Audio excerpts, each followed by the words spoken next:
এবং সারা ভারতবর্ষের মাটিতে অসংখ্য মন্দির প্রমাণ করা যাবে ফুটপাতের উপরে, রাস্তার উপরে অবস্থান করে আছে। দেখানো যাবে কি যাবে না? যাবে। কিন্তু মসজিদ দেখানো যাবে অসম্ভব ব্যাপার। তার মানে যারা বলেছে যে রাম মন্দির ভেঙে দিয়ে মসজিদ করেছিল তার প্রতিশোধ নিয়েছে, ইতিহাস বিকৃতি করেছে, মিথ্যা ইতিহাস এটা। মুসলমান আমরা কোনোদিন কারো মসজিদ মন্দির ভাঙতে যাই। স্টেশনের আগে একটা স্টেশন আছে দক্ষিণেশ্বর। দক্ষিণেশ্বর গঙ্গার সাইডে দেখবেন একটা মন্দির আছে। ইতিহাসে বলা হচ্ছে ওই মন্দিরটার নাকি 1100 বছর আগেকার তৈরি। আমি যুক্তি এবং তর্কের খাতিরে মেনেছি 1100 বছর আগে এদের শাসন করেছিল কারা? কারা? মুসলমানরা। মুসলমানরা শাসন করেছিল। আরে মুসলমানরা যদি বদমাশ হবে, হিংস্র যদি হবে, তোমার 1100 বছর মন্দিরের একটা ইট পর্যন্ত খুঁজে পাওয়া যেত না। সারা পৃথিবীর মাটিতে আমরা কারুর মন্দিরে হাত দিয়েছি তার কোনো প্রমাণ নেই।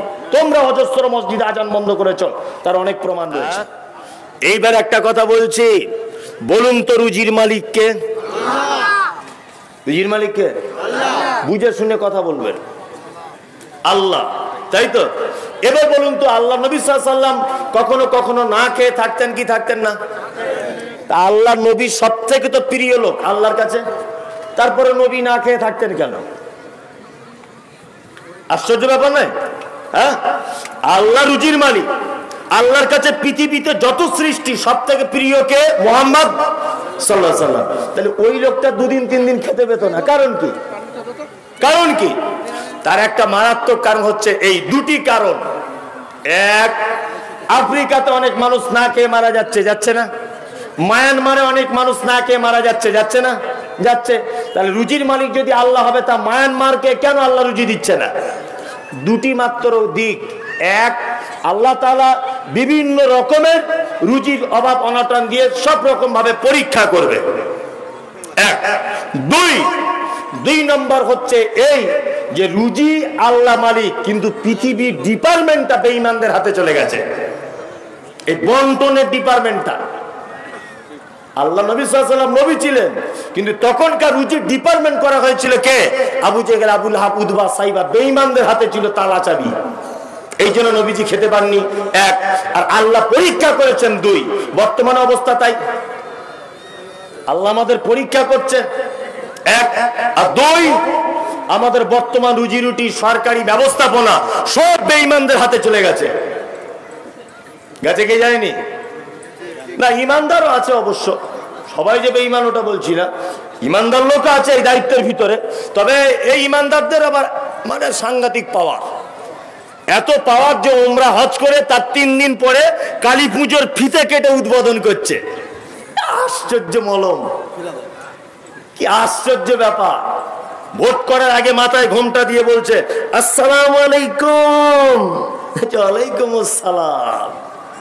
বলছে আমি মুসলিম ঘরের মেয়ে, আমাকে ভোট দেবেন না, আর কাকে দেবেন? শুধু একবার পার্লামেন্টে পৌঁছে দেন, আপনাদের সব অভিযোগ ওখানে গিয়ে বলবো।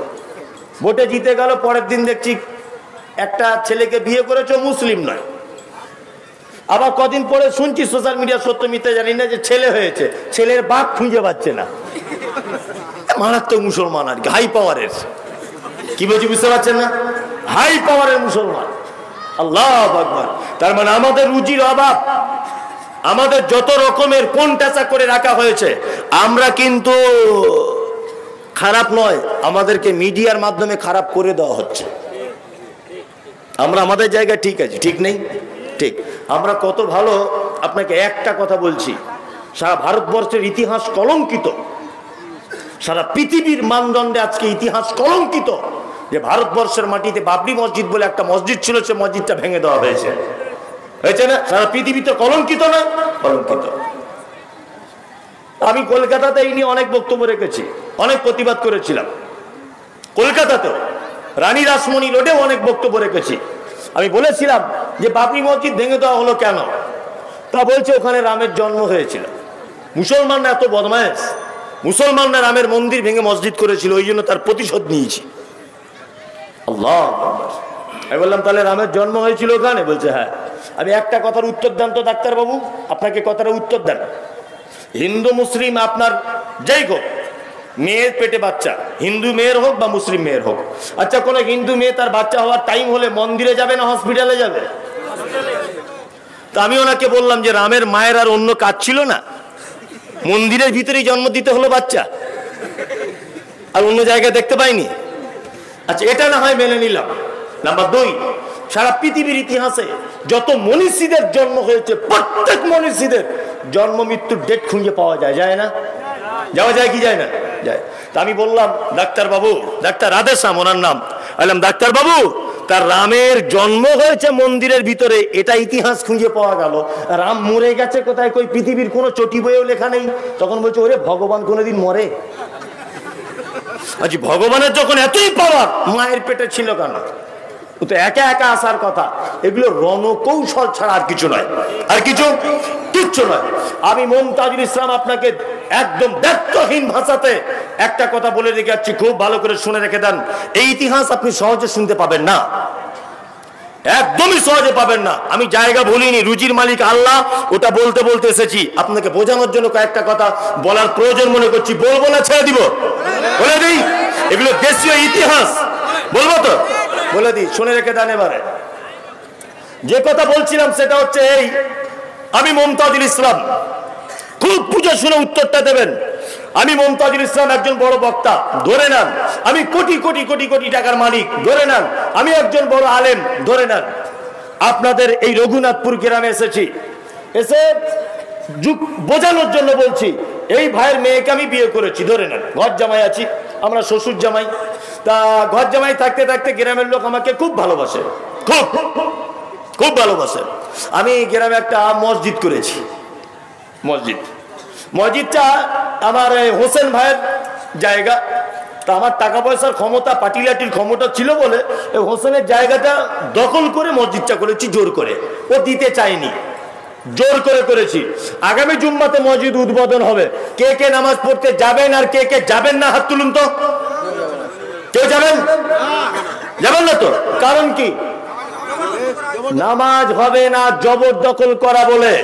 সারা পৃথিবীর ইতিহাসে, সারা পৃথিবীর হাদিস এবং কোরআনে এক বিদ্যা জায়গা যদি মসজিদের জন্য কেউ যদি জোর করে যদি মসজিদ বানায়, মসজিদে নামাজ হবে না। কোশ্চিন করে এটা হতে পারে না যে মুসলমানরা কোনোদিন রাম মন্দির ভেঙে মসজিদ করেছিল। এই ইতিহাস একেবারেই মিথ্যা ইতিহাস, অসম্ভব হতে পারে না। এটা বিকৃতি করা হয়েছে। বরঞ্চ এই কথা আমি বলে দিতে পারি মুমতাজুল ইসলাম, আরে মন্দির ভাঙা তো দূরের কথা, সারা ভারতবর্ষে যত মসজিদ আছে একটা মসজিদ ফুটপাতের পিডব্লিউ জায়গাতে আছে। আপনি যদি দেখিয়ে দিতে পারেন, আমি মুমতাজুল ইসলাম বলছি, লিখিত দিয়ে দিব এই মসজিদে নামাজ পড়া যাবে না।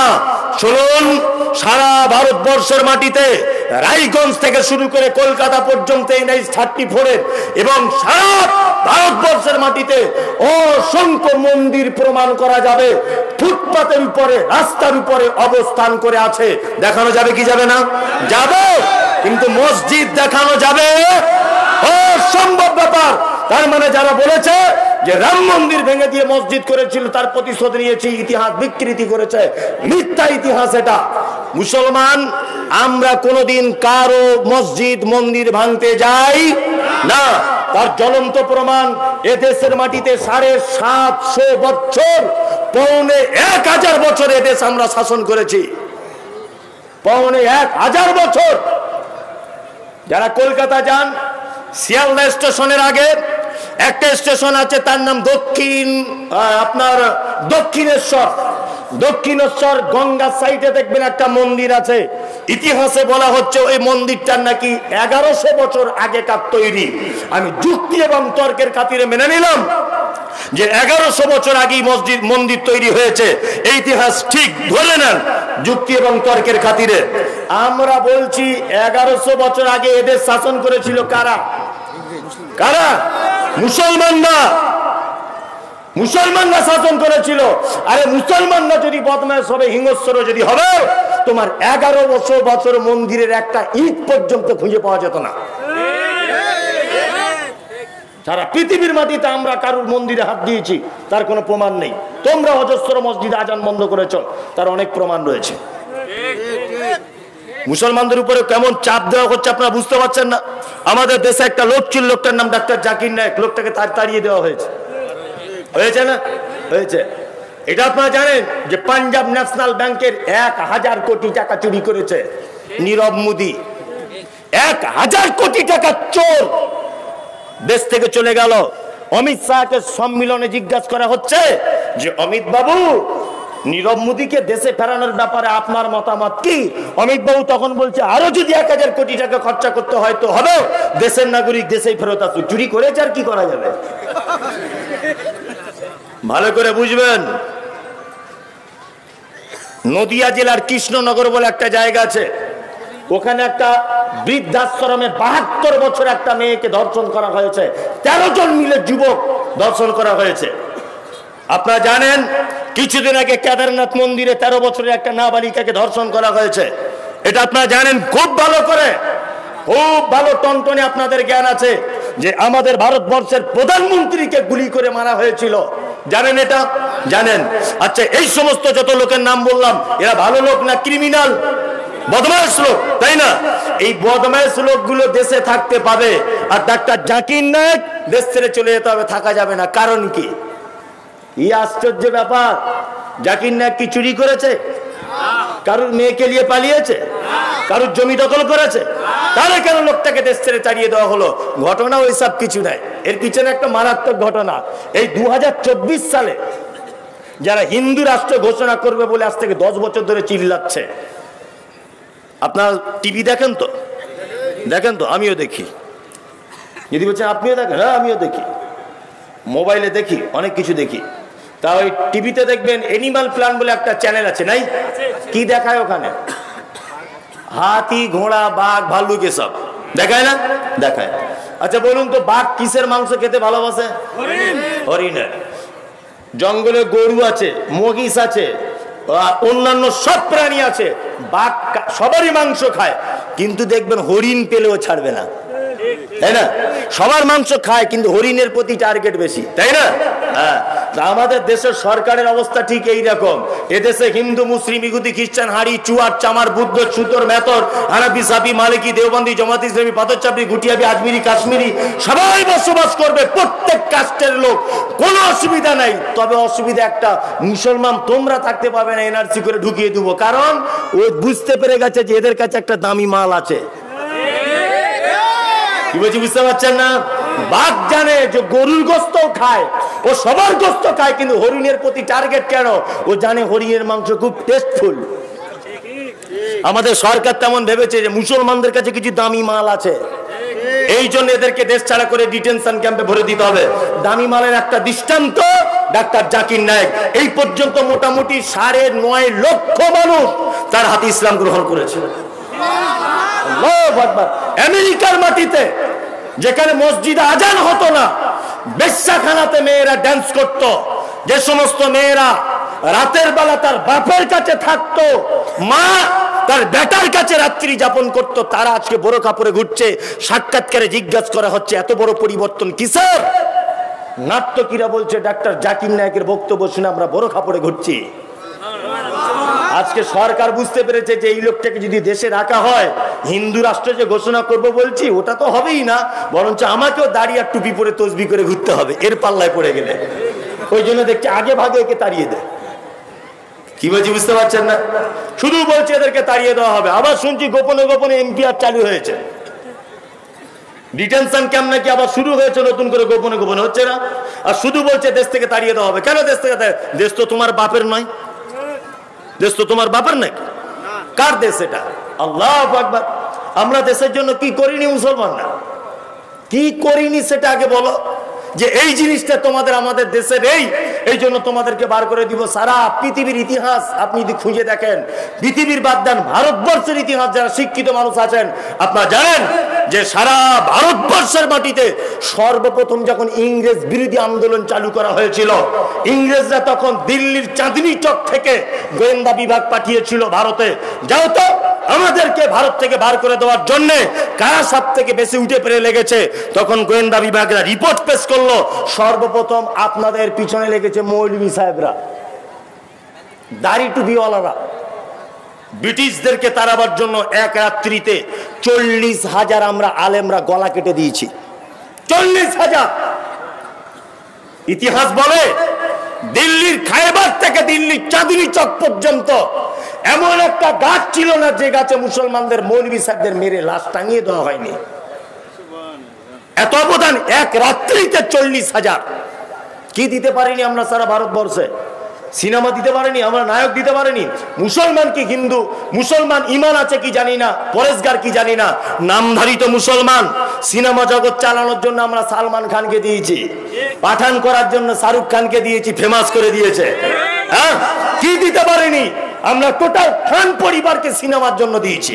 আমরা ক্রিকেট খেলার প্লেয়ার দিতে পারিনি মুসলমানরা, মোহাম্মদ কাইফকে দিয়েছিলাম, আমরা দিয়েছি আজহারউদ্দিনকে দিয়েছি, আমরা দিয়েছি জাগির খানকে দিয়েছি। আমরা লেখক দিতে পারিনি, কাজী নজরুল ইসলামকে দিয়েছি মুসলমানদের তরফ থেকে লেখক, যার ডিকশনারিতে ভাষা খুঁজলে দাঁত ভেঙে যায়। আমরা গায়ক দিতে পারিনি, মোহাম্মদ রফিকের মতো গায়ক আজও পর্যন্ত 2023-এ কেউ জন্ম হয়নি, মোহাম্মদ আজিজের মতো কেউ জন্ম হয়নি এখনো পর্যন্ত। যদি বলেন যে আমরা প্লেনের পাইলট দিতে পারিনি, সাবিনা ইয়াসমিনকে দিয়েছি, 78 ঘন্টা ফাঁকা আসমানে প্লেন চালাবার অভিজ্ঞতা আছে। যদি বলছেন আমরা বড় ডাক্তার দিতে পারিনি, গোটা এশিয়া মহাদেশের সব থেকে বড় হার্ট স্পেশালিস্ট, তার নাম ডাক্তার সাকির আহমেদ, বাড়ি হচ্ছে তার হায়দ্রাবাদে। এই লোকটা কলকাতাতেও মাঝে সাঝে আসে, বছরে একবার না দুইবার। গোটা এশিয়া মহাদেশের সব থেকে হার্ট স্পেশালিস্টের নাম সাকির আহমেদ, আমরা ডাক্তারকে দিয়েছি। আমরা আর কাকে দিতে বাকি রেখেছি? হ্যাঁ, কাকে দিতে বাকি রেখেছি? আমরা ভারতবর্ষের সেনা দিতে পারিনি। নিথর দেহ চলে এলো নদিয়া জেলাতে, অসংখ্য নদিয়া জেলার সেনা। আপনারা জানেন যে পৌলমাতে যে মারামারি হলো বাংলাদেশের ভারতের সঙ্গে, কত মুসলমান সেনা মরলো, আমরা সেনা দিতে পারিনি। সারা ভারতবর্ষে কি দিতে পারিনি সেটা বলো। ওগো, তাড়িয়ে দেবো বললে তো হবে না, আগে ইতিহাসটা পড়ে দেখো, তোর পথ পেলে যা হয়।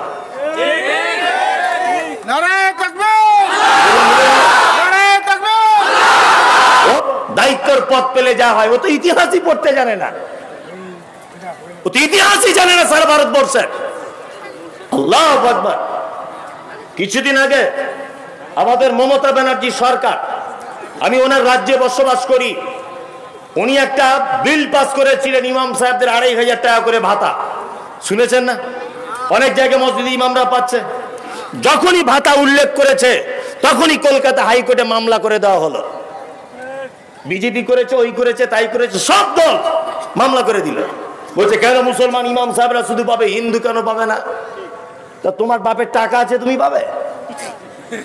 হ্যাঁ, তোমার বাপের কিছু আছে সারা ভারতবর্ষে, তা তোমরা পাবে?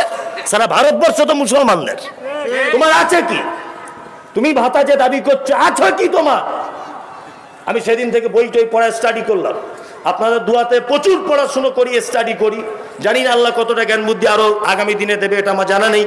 প্রচুর পড়াশুনো করি, তা পড়াশুনো করার ফাঁকে আমি যা বুঝতে পারলাম, অবাক হয়ে গেলাম যে মমতা ব্যানার্জি ইমাম সাহেবদের ভাতা চালু করলো আর কেস করে দিল কোর্টে। আমি মমতা ব্যানার্জিকে অসংখ্য ধন্যবাদ জানাই, তিনি কথা বলেছিলেন, তোর ডাক শুনে যদি কেউ না আসে একলা চলো রে। উনি ওয়াকাফ বোর্ড থেকে টাকা দিয়েছেন, আজও দিচ্ছেন। তা তখন মনে মনে ভাবতাম, আরে ওয়াকাফ বোর্ড বলতে কি, এর কি কি আছে? আল্লাহু আকবার। তারপরে ইতিহাস পেয়ে গেলাম, এ তো মারাত্মক, ডাল মে কুছ কালা হ্যায়। সারা ভারতবর্ষের টাকে বলি আমাদের কি আছে? কুতুব মিনার আমাদের, দিল্লি জামে মসজিদ আমাদের, তাজমহল কাদের? আমাদের। হাজারদুয়ারি কাদের? আমাদের। ওই আপনার হুগলি নদীর পাড়ে আছে ইমামবাড়া কাদের? আমাদের। লালকেল্লা কাদের? আমাদের। সারা ভারতবর্ষের যত ঐতিহ্যবাহী জিনিস আছে সবই তো মুসলমানদের। তোমার বাপের কি আছে একবার দেখাও, একটা কথা তুমি বলে দেখাও যে আমাদের এইটা আছে। একটাও কিছু নেই। কিসের তুমি দাবি করছো 2,500 টাকা করে? সেদিন থেকে আমি পড়াশোনা করে দেখতে পেলাম যে গোটা কলকাতাটাই তো দেখতে পাচ্ছে মুসলমানদের। আল্লাহু আকবার। আপনি অবাক হয়ে যাবেন। আবু রিদা একটা বই লিখেছেন, বর্তমান ওয়াকফ সম্পত্তি। এই বইয়ের ভিতরে তিনি তথ্যগুলো দিয়েছেন যে কলকাতা হাইকোর্টে বসে ইমাম সাহেবদের ভাতা বাতিল করে দেওয়া হলো, ওই কলকাতা হাইকোর্ট মুসলমানদের জমির উপর অবস্থিত। যে কলকাতা টিপু সুলতান মসজিদ মুসলমানদের জায়গাতে অবস্থিত, ওর চতুর্দিকে যত জায়গা আছে সব মুসলমানদের জায়গা অবস্থিত। শুধু এই নয়, দিদি বর্তমানে যেখানে থাকছেন নবান্ন দ্বিতীয় হুগলি সেতুর পাশে, ইতিহাস বলছে, মোবাইল এখনই সার্চ করুন, ওই জায়গাটা ওয়াকফ বোর্ডের উপর অবস্থিত। আপনাকে আবার বলছি, শুনে রেখে দেন, ইডেন গার্ডেন মুসলমানদের সম্পত্তিতে অবস্থিত, মোহনবাগান ইস্ট বেঙ্গল ক্লাব মুসলমানদের জায়গার উপর অবস্থিত, আলিপুর আবহাওয়া দপ্তর মুসলমানদের জায়গার উপর অবস্থিত, কলকাতা নেতাজি সুভাষচন্দ্র যে বিমানবন্দর রয়েছে, মনে মনে ভাবতাম দাদা দিদি এসে খুব প্লেনে করে নামছে, তোমার বাপের জায়গায় নামনি, মুসলমানদের বুকের উপরে নামছো তুমি কলকাতা এসে। তার জ্বলন্ত প্রমাণ হচ্ছে এই, এখনো পর্যন্ত যদি কেউ এয়ারপোর্টে যান, এয়ারপোর্ট 2.5 নম্বর থেকে গাড়িতে উঠবেন, আপনি বলবেন যে আমি বারাসাতের দিকে যাব, অথচ যশোর রোডে ডান দিকে দেখতে দেখতে যাবেন, ভিতরের কাঁটা তার দিয়ে একটা মসজিদ করা আছে ছোট্ট করে, মসজিদ ভাঙা যায়নি। তার মানে বোঝা গেল ওখানে নিশ্চয়ই কোন জনবসতি মুসলমান গ্রাম ছিল, প্রমাণ করে ছিল কোন মুসলমান গ্রাম, ওটাকে উচ্ছেদ করে দেওয়া হয়েছে, ভিন্ন ব্যাপার। ওই মসজিদে শুধু রমজান মাসে নামাজ পড়ার জন্য পারমিশন আছে, আর কোনো পারমিশন দেওয়া হয় না। মুসলমানদের জমির উপরে অবস্থিত, তার নাম দমদম এয়ারপোর্ট। আপনি আরো কত নেবেন? সিনেমা তৈরি হয় কলকাতা, তার নাম টালিগঞ্জ, আসলে ফুল ফর্ম হচ্ছে, তার শর্ট ফর্ম হচ্ছে টি আলীগঞ্জ, যার ফুল ফর্ম হচ্ছে তাহের আলীগঞ্জ। 550 একর জমি মুসলমানদের বাপের সম্পত্তি, সেটাকে জোর করে দখল করে সেখানে সিনেমা তৈরি করা হচ্ছে। হতভাগা তুমি আমাদেরকে দেশ থেকে চলে যেতে বলছো, সারা কলকাতা তো আমাদের, সারা কলকাতাটাই তো আমাদের, তোমার আছে কি? তুমি যে এয়ারপোর্টে নামো ওটাও আমাদের বাপেদের জায়গা, আর আমাদেরকে দেশ ছেড়ে চলে যেতে হবে? আশ্চর্য ব্যাপার। এমন ডিপার্টমেন্ট রুজি রুটি আল্লাহ এমন মানুষদের হাতে দিয়েছে, মুসলমানরা বড় বিপদে পড়েছে, পড়েনি? তবে আমরা ইনশাল্লাহ টেনশন করব না, টেনশন করব না। রুজির মালিক কে? আল্লাহ। কোন সরকারের হুঙ্কারে আমরা ভয় করব? ইনশাল্লাহ, ইনশাল্লাহ। প্রমাণ, আপনার কোনো ক্ষতি নেই, অবশ্যই আপনার কোনো ক্ষতি নেই, কারণ সারা পৃথিবীর মানুষ যদি আপনার বিপক্ষে যায়, একজন স্রষ্টা যদি আপনার পক্ষে থাকে, এটাই আপনার জন্য যথেষ্ট। যথেষ্ট কি যথেষ্ট নয়? ফেরাউন তাড়া করে নিয়ে যাচ্ছে মূসাকে, সামনে রয়েছে নীল নদ, মারাত্মক বড় নদী। আল্লাহর নবী মূসা বলছেন, আল্লাহ অবস্থা কি? আল্লাহ বলছে, মূসা তুমি চুপ করো, আমি তোমার রাস্তা বলে দিব। মূসা আলাইহিস সালাম নদীর দুই পানি এক জায়গায় করে দিয়ে মাঝখান থেকে রাস্তা তৈরি করে দিলেন। ফেরাউন একদম পানিতে হাবুডুবু খেয়ে মারা গেল, আর মূসা বেঁচে গেল। নমরুদ ইব্রাহিম নবীকে আগুনে ফেলে দিল। ইব্রাহিম নবী পুড়েছিল? পুড়েছিল? করেনি। ইউনূস আলাইহিস সালামকে মাছের পেটের ভিতরে ঢুকিয়ে নেওয়া হয়েছিল, মারতে পেরেছে? পারেনি। যে নবী আগুনের ভিতর থেকে নবীকে বাঁচাতে পারে, যে আল্লাহ সমুদ্রের নদীর পানিকে স্তব্ধ করে নবীকে ইমানদারকে বাঁচাতে পারে, সেই আল্লাহ আজও আছে না নেই? আছে। কোন এনআরসি, কোন ডিটেনশন ক্যাম্প, কোন সরকারের হুঙ্কারে ভয় করবেন না, আমাদের জন্য আল্লাহ যথেষ্ট। ইনশাআল্লাহ আল্লাহ যথেষ্ট কিনা? ইমানদারদের জন্য কে যথেষ্ট? আল্লাহ যথেষ্ট। হাসবুনাল্লাহ ওয়া নি'মাল ওয়াকিল ওয়া নি'মাল মাওলা ওয়া নি'মান নাসীর। আল্লাহ আল্লাহ আমাদের জন্য যথেষ্ট। যে কথা বলতে বলতে মারাত্মক একটা ইতিহাস মনে পড়ে গিয়েছিল বলে আপনাকে ইতিহাসটা শুনিয়ে দিলাম। বিরক্ত হলেন? একদম বিরক্ত জায়গা নেই। ইতিহাস যদি বলতে লাগা যায়, ভারতবর্ষের অনেক গোপন ইতিহাস রয়েছে, আপনি পড়লে অবাক হয়ে যাবেন। ওই জন্য আপনার কাছে বিনীত অনুরোধ, আপনি গোলাম আহমেদ মুর্তজা সাহেবের কিছু বই কিনে পড়তে থাকুন, চেপে রাখা ইতিহাস। ইয়েস, এই সমস্ত বই, দেখি পানির বোতলটা, এই সমস্ত বইপত্র পড়তে থাকুন। আপনি কেন আপনি নিজেকে চিনবেন না? আপনি নিজেকে অন্তত পক্ষে চিনতে পারবেন? বলুন। যে কথা বলতে বলতে এতদূর পর্যন্ত এসেছি, রুজির মালিক কে? আল্লাহ।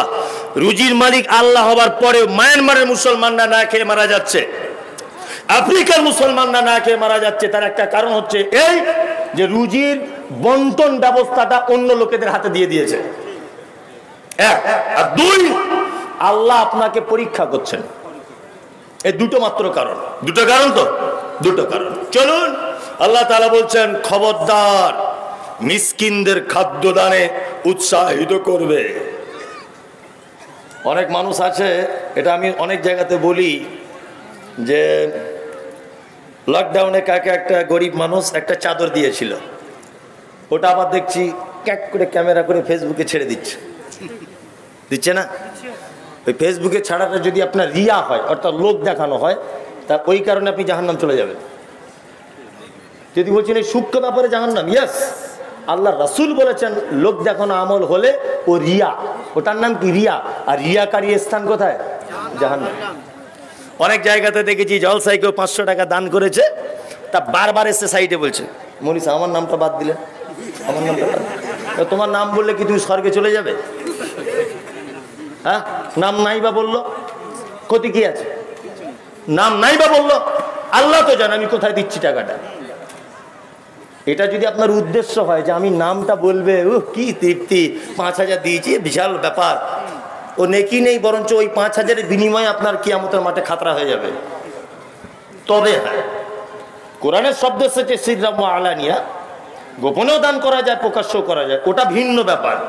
যদি মাস্টারি করে বারবার বলেন কি ব্যাপার হোসেন ভাই আমার নামটা বলছে না, আমার নামটা, এরকম লোক আছে না নেই? আছে, প্রচুর প্রচুর প্রচুর।